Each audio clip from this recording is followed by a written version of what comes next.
kejadian itu ya salah satu bentuk rasa syukur saya gitu loh. Jerih payah saya itu akhirnya bisa bermanfaat Betul. buat Apa yang iya, kuperjuangkan apa buat itu orang lain ya, buat orang lain tuh bukan hanya buat dirimu iya. sendiri ya. Wah, itu senangnya nggak Nggak terkira ya. terkira. Suci banget. Besok gue pinjem sama lo lah. Mari kita duduk dan berkumpul di sini, hilangkan duka lara dan beban di hati, mendengarkan renungan yang menginspirasi. Pojok Iman. Saudara-saudara terkasih, salam sehat penuh kerahiman Tuhan, salam katekese. Berjumpa kembali kepada Pojok Iman. Kita cerita-cerita tentang pengalaman hidup. Syukur menjadi kisah-kisah kehidupan sebagai Master of Story. Kali ini hadir di hadapan saya, luar biasa loh ya. Teman saya, ya kira-kira tingginya juga sepantar. Mas Anton, Ya, biasa halo. dipanggil Anton. Halo. Ya kan? Apa kabar Mas Baik, Anton? baik. Baik ya. Baik. Senang ya datang ke sini ya. Aduh, Semoga seminggu ya, sekali ya. Seminggu sekali. 2 kali seminggu. Seminggu 2 kali ya benar. Satu latihannya. Satu latihan, satu show. actionnya. Iya. Kan? Luar biasa. Benar. Saya juga baru kenal nih dengan beliau ini, orang hebat. Jadi saya kalau udah mau show di Samadhi, saudara, saya yang latih dia. Begitu, dia melatih saya menjadi profesional. Keren ya. Mas Anton ini salah satu singer di dalam Jamaican Cafe ya. Iya. Yang akapela itu. Karena netizen juga pernah minta kan, Mas Anton dong, Mas Anton. Nih sekarang saya hadirkan. Langsung aja kenalan ya Mas Anton ya. Ya. Mama kecil lahir, anak keberapa? Saya Anton, salam kenal semuanya yang ada di rumah atau yang ada di jalan atau yang ada di sungai atau yang ada di kafe. Nggak tahu kan kita nontonnya di mana kan Mo ya. Dan ada yang di studio ada ini. Di studio atau di dunia jagat di maya. dunia jagat maya, pokoknya di mana. Antero ya. Di mana seluruh dunia loh. Seluruh dunia, Amin. benar. Ya. Ya, saya Anton, nama lengkapnya Anton Mirsa Putra. Saya anak kedua dari 4 bersaudara. 4 ya. 4 bersaudara. Laki-laki cewek.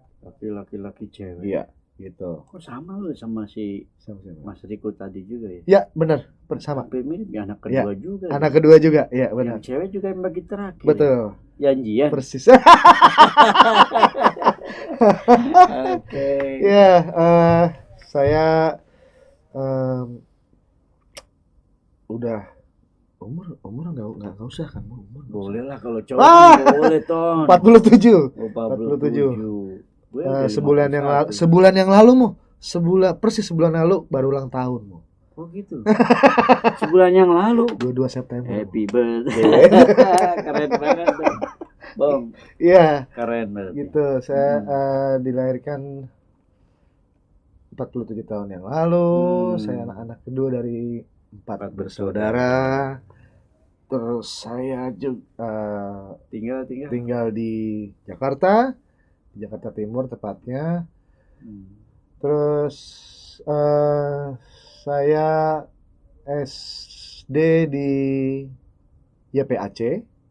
YPAC itu singkatan dari Yayasan Pendidikan Anak Cacat. SLB, Sekolah Luar Biasa Bagian D, Tunadaksa. Jadi kalau bagian-bagian gitu. Kalau bagian A itu tunanetra. Ya kan? Bagian yang B itu tunawicara. Oh, sih. Yang SLB C itu tunarungu. D. Yang D tunadaksa, fisik. Daksa itu Fisik, betul. Udah fisik. Sampai di situ atau ada E? Ada lagi saya lupa. Saya lupa apa gitu. Banyak juga ya tingkatannya. Betul. Nah, di situ saya sampai kelas 5. Habis itu kepala sekolah YPAC waktu itu menganjurkan ke orang tua saya, wah ibu, nih anaknya kayaknya masuk sekolah reguler aja deh, karena di sini fasilitas di sini buat Anton itu katanya sih sudah nggak ada, dalam arti udah lewat gitu. Saya sudah bisa melewati semuanya, jadi betul. Masuk ke sekolah reguler aja. Tapi tetap didampingi ya, harus tetap didampingi untuk sosialisasinya. Ya betul. Gitu. Betul, akhirnya saya dipindah jadi kelas 6 tuh saya ke SD Tarakanita 2 di Mampang. Mampang. Selatan sana. Itu di situ saya sengaja dibikin satu kelas sama kakak saya. SMP Tarakanita 1 masih satu kelas sama kakak saya. Jadi kakak saya sama saya itu satu lifting. Jadi satu lifting. Sampai begitu SMA. Padahal sebetulnya duluan kakakmu ya. Jadi waktu itu TK. Ya. TK waktu tahun itu ya, tahun 82, 83. Belum ada sekolah setingkat TK yang kurikulumnya bisa untuk anak tunadaksa. Ya. Adanya kelas 1 sampai kelas 6. Oh sih. Akhirnya ya udah, ibu langsung aja masuk kelas 1, nggak usah pakai TK, karena memang tidak ada. Ya betul. Tidak ada yang bisa setingkat TK yang bisa memfasilitasi anak-anak tunadaksa. Gitu. Terus begitu SMA baru saya terpisah sama kakak saya. Gitu. SMA di mana tuh? Gonzaga. Makanya ketemu Romo Yus itu. Yang gembel itu. Yang gembel. Iya. Ada kuting. Oh, jadi gitu. Kamu langsung ke Algons ya, SMA-nya ya. Algons, ya, benar. Terus selesai Algons, saya ambil sekolah seni di IKJ. Oh, IKJ. Waktu itu mau ngambilnya seni suara. Seni suara. Tapi waktu tes itu tesnya baca not balok mau. Dah. Aku nggak bisa. Waktu itu. Sama. Akhirnya ya udah, saya tetap pokoknya yang penting seni aja. Akhirnya saya daftar ke seni rupa. IKJ juga. IKJ juga. Oh, boleh gitu ya? Boleh. Tapi kamu dalam grup Jamaican ini kan singer, vokal. Nah, itu nggak tahu, mungkin nggak tahu ya. Salah yang ngetes juga. Tapi ya nggak apa-apa lah ya. Jadi seni lukis. Iya, seni rupa. Oh, berarti jago juga ngelukis itu. Bisa gitu. Tapi sampai tamat tuh. Nih saya lagi gambar Romo di sini. Ntar diterjemahkan di kertas nih. Oke ya. Bener loh. Gak apa nanti ada yang beli nanti. Tenang aja. Tapi sampai selesai berarti ternyata. Sampai selesai. Ya, benar. Habis itu terus? Habis itu saya bisa gabung sama Jamaica. Jadi dari saya bentuk grup Jamaica ini dari SMA. Dari SMA ya sampai sekarang. Jadi kuliah tuh ya memang begitu selesai kuliah kok saya malah lebih condongnya ke seni seni suara vokal, seni suara ini. Sama grup Jamaica Cafe. Jadi ya udah, saya terusin aja lah. Memang gairah saya di situ, bakat saya lebih besarnya di situ. Lanjutin aja. Lanjutin. Jadi kamu ikut merintis dari Michael itu ya? Ya. Awal betul. Ya. Dari awal. Tadi kan kita tanya Rico katanya di tengah jalan betul. Dia gabung ya. Iya, betul. Wah, hebatnya. Terus kalau boleh cerita aja ngomong-ngomong nih ya. Ada nggak pengalaman yang sungguh unik yang bisa diceritakan pada kita? Kalau nggak salah tadi mau ngangkat tema keikhlasan. Oh ya.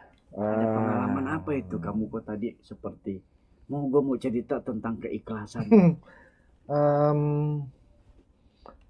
Selama ini kan kita selalu ini ya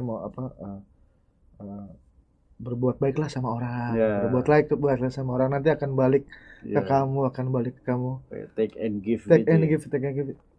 akhirnya saya mengalami itu. Hal itu saya mengalami sendiri. Jadi ceritanya, jadi saya punya kakak kan, kakak saya satu kan, saya anak nomor 2. Kakak saya tuh waktu kita SMP, waktu zaman kuliah gitu, apalagi setelah dia menikah ya, wah dia tuh apa ya, sering ngajak kita jalan-jalan, pokoknya sering traktir makan, sering apa, pokoknya baik banget lah orangnya gitu. Kakak gitu loh. Yoi. Nah, sampai pada satu saat itu tepatnya tahun lalu sih, pertengahan tahun lalu, dia kirim pesan ke saya, pinjem uang. Waktu itu ya, waktu dia kirim pesan tuh, itu saya apa ya? Saya nggak mikir apa-apa loh. Berapa? Sekian. Oke, langsung mau.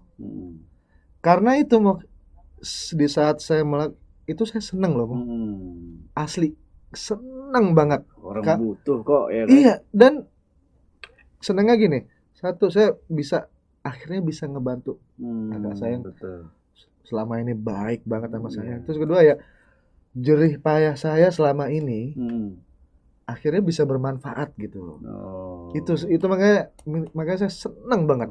Udah saya nggak pikir panjang berapa segini. Padahal itu tabunganmu tuh ya. Mau nggak mau ya. Tadi kan bilang jerih payah gitu ya. Tapi itu mau ya seneng gitu loh. Udah saya nggak pikir panjang berapa sekian.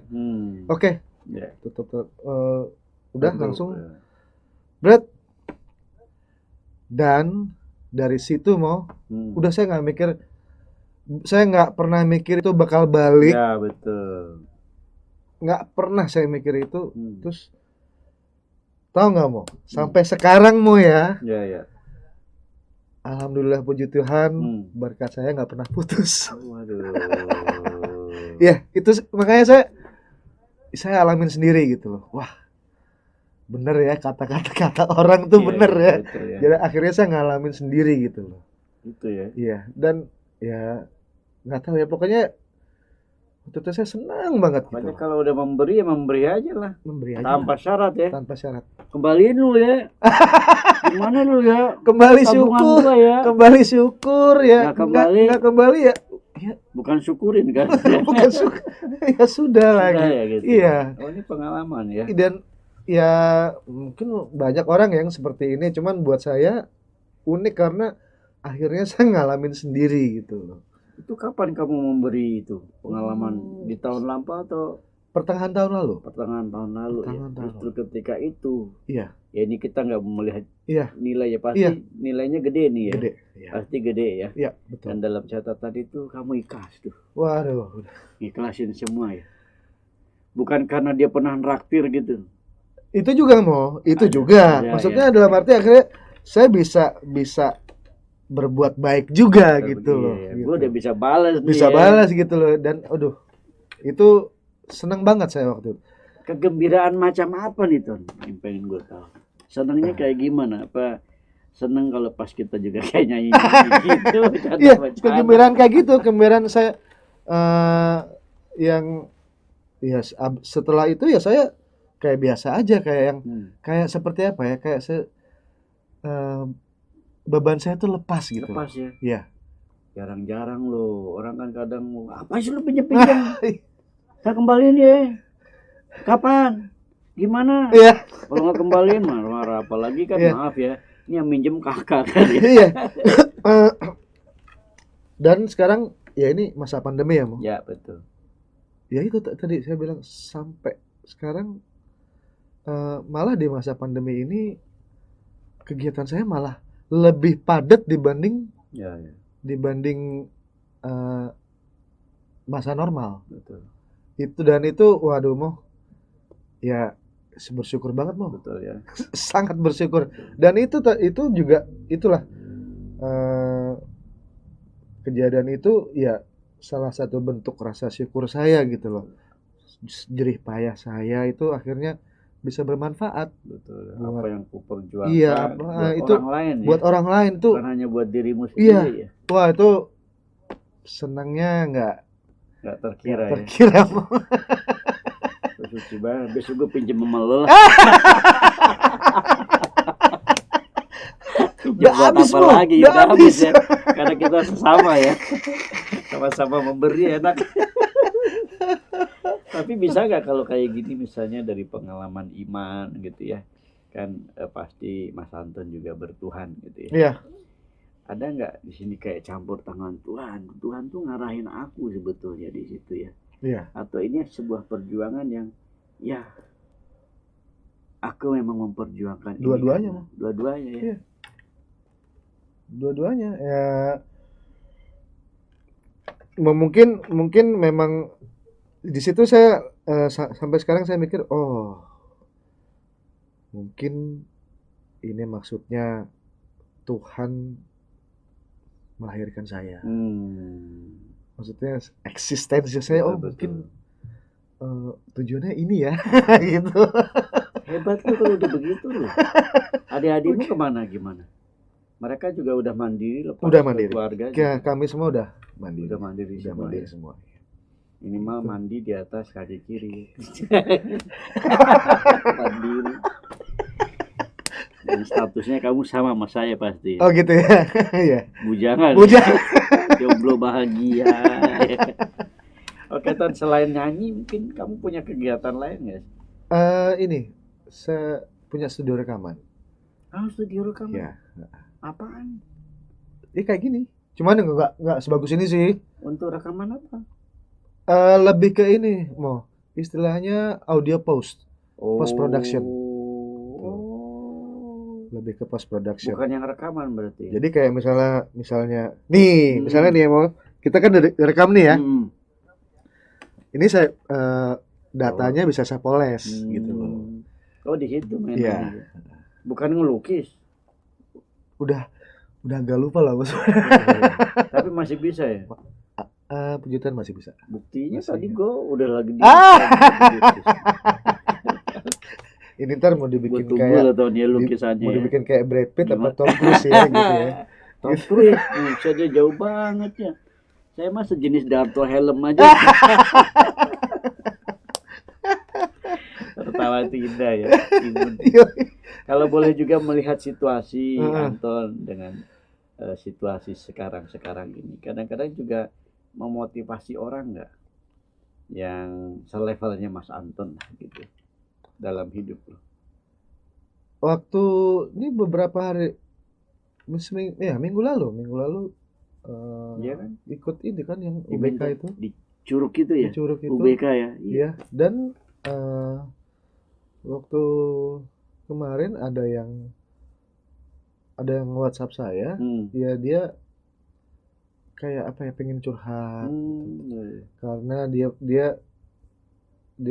iri katanya. Dia iri sama saya, kok saya punya kekurangan juga ya sama kayak Mas Anton, tapi kok saya nggak seberuntung Mas Anton gitu loh. Ini ada apa gitu. Ada apa ini gitu. Waduh, udah kayak ini kayak aku aja jadi penasihat rohani, motivator ya. Tapi bagus loh itu bagian juga keikhlasan loh kan ya kan. Kalau kita ikhlas juga memberi dari yang kita punya, itu nanti yang tadi kamu bilang, kok berkatnya itu terus aja. Iya benar. Dan kamu saya lihat awet muda loh. Apalagi sejak bergaul dengan saya. Dan aku senang juga ya. Aku menemukan teman yang sepantar. Luar biasa ya. Oke, gitu ya. Tapi pengalaman itu ada ya. Kadang diminta beberapa rekan. Iya, untuk motivasi. Ya betul. Tapi mau jujur ya, saya kalau disuruh memotivasi kayak saya sebenarnya nggak tahu kalau mau ngomong apa gitu. Mungkin karena saya dulu dididik gini ya. Saya dididik sama orang tua tuh keras. Dan lingkungan juga mendukung. Jadi gini terus terang saya nggak merasa kekurangan gitu. Jadi ya. Nah itu mungkin modal awal. Ya. Kan kadang rasa minder itu yang melemahkan semangat kita kan. Iya. Dan saya yang waktu di Curug itu, saya bilang kalau ada orang tua yang punya anak kayak saya, saya kasih tips gampang aja sih Mo. Sering-sering ajak naik angkutan umum. Oh gitu. Gimana itu maksudnya tuh? Biar bisa bersosialisasi. Oh, sosialisasi yang murah, meriah. Gitu. Dan itu udah langsung. Kalau dia di angkutan umum ya, yang saya alamin kalau dari dulu ya. Ya orang sampai sekarang malah orang pasti ngeliatin saya. Ya disitulah kita harus membiasakan diri orang lihat kita. Iya betul. Harus dibiasain. Lama-lama nanti ya mudah-mudahan ya lama-lama kita akan ngerasa lama-lama biasa kok. Iya. Kita gue sama lu kok. Ya, gantian kita liatin dia. Iya. Gitu. Lihat-lihatan. Keren kan itu tip yang sederhana dalam loh menurutku ya. Dulu saya tuh dari waktu di Gonzaga. Iya. Kadang-kadang pulang diantar jemput. Kadang-kadang kalau nggak dijemput, saya pulang naik angkot. Rumahnya di mana? Cipinang. Oh Cipinang sini. Gonzaga di Pejaten. Lumayan jauh. Lumayan ya. 3 kali naik angkot waktu itu. Betul, 3 kali. Iya. Ya. Dan bisa nyupir juga loh. Iya. Kamu nyupir sendiri. Iya. Itu belajar sendiri atau? Belajar sendiri. Gitu ya. Mobilnya khusus atau?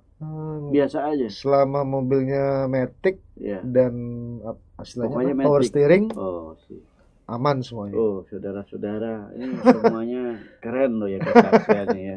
Jadi bisa memotivasi. Jadi sering-seringlah naik angkot. Iya. Sering-seringlah naik angkot. Ajak anaknya naik angkot. Ajak anaknya ke mall lah atau ya dulu zaman kita dulu jarang yang mau mall ya. Ya itu makanya saya naik angkot aja sering orang pasti supaya apa? Supaya ya itu orang kan pasti ngeliat kan. Betul. Ya itu tuh orang ngeliat lo harus biasain. Orang ya lo harus biasain orang ngeliatin ke lo. Itu lo harus nanti kalau lo udah gede itu bakal lebih sulit loh kalau nggak mulai sekarang gitu. Bagus itu. Titik bagus loh. Jadi nggak ada tuh wajah minder, ketakutan. Makanya mau tadi kalau yang mau tanya gimana sih kalau sharing sama orang mau kasih. Jujur saya awalnya gue mau ngomong apa ya? Motivasi orang ngomong apa ya? Karena saya udah merasa saya nggak punya masalah apa-apa gitu loh, yang saya nggak punya problem apa-apa ya, untuk di-sharing gitu loh. Karena itu dibiasakan dari awal ya saya berbeda tapi sama betul. Jadi begitu saya diminta kasih motivasi saya bingung apa ya. Malah gue lah yang minder sekarang itu. Gue nyanyi aja diajarin dia. Diajarin loh saudara. Karena dia bilangnya Romo itu punya potensi. Tapi teorinya pasti belum tahu kan. Gue ajarin dia karena malah aku yang diajarin coba. Ya mungkin orang melihatnya gitu. Iya mungkin ya. Jadi karena dalam pengalaman tertentu kan orang ya inilah mungkin cara pandang orang melihat kan yang physically yang nampak seakan-akan berbeda itu gimana. Padahal puji Tuhan ya. Dari pengalamanmu aja nih yang simple tapi ngena loh. Itu dari orang tua juga loh ya. Iya, dari orang tua ya. Kamu sebetulnya asli mana sih kalau boleh tanya-tanya? Kelahiran mana? Saya lahir di Jakarta. Bapak saya tuh dari Sumatera Barat, ibu tuh dari Malang. Batak maksudnya? Malang. Sumatera Barat. Sumatera Barat tuh Bukit Tinggi, Padang. Oh, Bukit Tinggi. Sementara ibu Malang. Kok bisa ketemu? Hebat ya. Di pulau mana itu? Di pulau mana? Jauh loh. Iya kan? Di Pulau Jawa Malang lah. Tuh ada yang dari Malang tuh. Frater dari Malang. Siapa? Ini dari Malang. Mantap. Ya, kan? Di mana? Di Noyo. Kok dari Bareng ya? Bareng ya. Sip. Oh gitu. Iya. Jadi ini ya apa sih namanya? Baja ya? Baja tuh apa? Batak Jawa. Kok Batak Jawa semua? Lain ya? Kok Batak Padang? Malah Padang ya, oh my god. Oh iya ya. Iya benar. Padang. Yoi. Belum ada di Pajai, belum ada. Oke, Bang, keren ya. Oh, itu tipsnya ya. Jadi sekarang termasuk resep hidup ya. Kamu punya resep hidup nggak? Aduh, apa ya? Nggak ada sih, Mo. Kalau saya punya loh, Ton. Apa tuh? Mendingan lo tanya sama gue juga. Apa, Mo? Resep gue ya. Iya. Jomblo itu harus bahagia.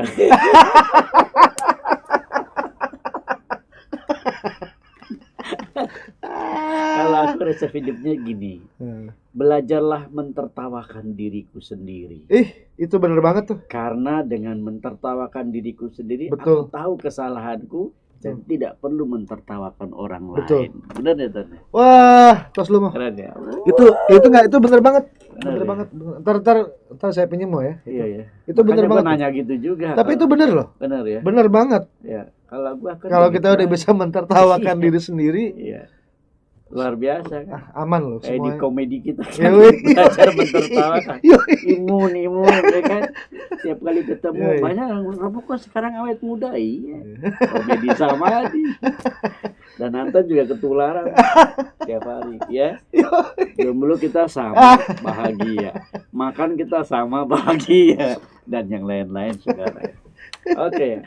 Ada nggak secara penutup kamu punya insight atas ceritamu? Oke. Ini sebenarnya satu ungkapan yang sampai sekarang selalu saya ingat. Jadi waktu di YPAC itu di depan gedung sekolah itu ada prasasti. Waktu itu prasasti diresmikan sama Ibu Tin Soeharto. Tahun berapa ya? 80 berapa? Saya lupa tahunnya, tapi tulisannya sampai sekarang saya masih ingat. Berilah seorang anak seekor ikan. Berilah seorang anak seekor ikan. Maka dia akan makan pada hari itu. Berilah anak itu sebuah kail. Maka dia akan makan sepanjang umur hidupnya. Itu tulisan itu, Mo. Itu tulisan itu. Ya, itu sampai sekarang masih ada. Dan kamu paham itu artinya? Dan akhirnya saya paham artinya gitu. Luar biasa. Sekecil itu. Iya. Sampai sekarang kecil juga. Luar biasa. Good, Ton. Thank you, Mo. Ya. Thank you. Berilah seorang anak seekor ikan, maka dia akan makan pada hari itu. Makan hari itu. Hari itu doang tapi. Yeah. Berilah seorang anak sebuah kail, maka dia akan makan sepanjang umur hidupnya. Luar biasa. Gitu. Ini resep dari kisah kehidupan Mas Anton yang luar biasa. Terima kasih. Thank you ya. Sama-sama, Mo. Jangan bosan-bosan ya. Wis. Mojok di iman ini. Siap. Luar biasa. Siap. Bapak Ibu saudara terkasih, itulah saja yang menarik dari kisah-kisah kehidupan, dan hari ini kita senang ya mendengarkan kisah kehidupan Mas Anton yang luar biasa. Kita saling menginspirasi, bahkan menyatakan dalam hidup kita ini adalah sama. Hanya problemnya bagaimana kita mengikhlaskan segala yang kita miliki untuk orang yang mungkin membutuhkan ya. Mudah-mudahan.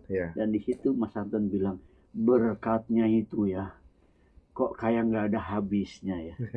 Dan itu semua pasti campur tangan Tuhan. Gitu ya, ya? Betul. Luar biasa. Betul. Bapak Ibu saudara terkasih, semoga berkenan, berguna, berbuah untuk Anda dan saya. Dan akhirnya jalan-jalan bersama teman. Waduh, ini nih bahaya nih. Ini bahaya. Desa dan kota. Bahaya. Cakep atau bahaya? terus. Mari hidup penuh iman. Mewartakan kabar sukacita. Salam sehat semuanya. Thanks for watching, guys. Pojok Iman. Pojok Iman.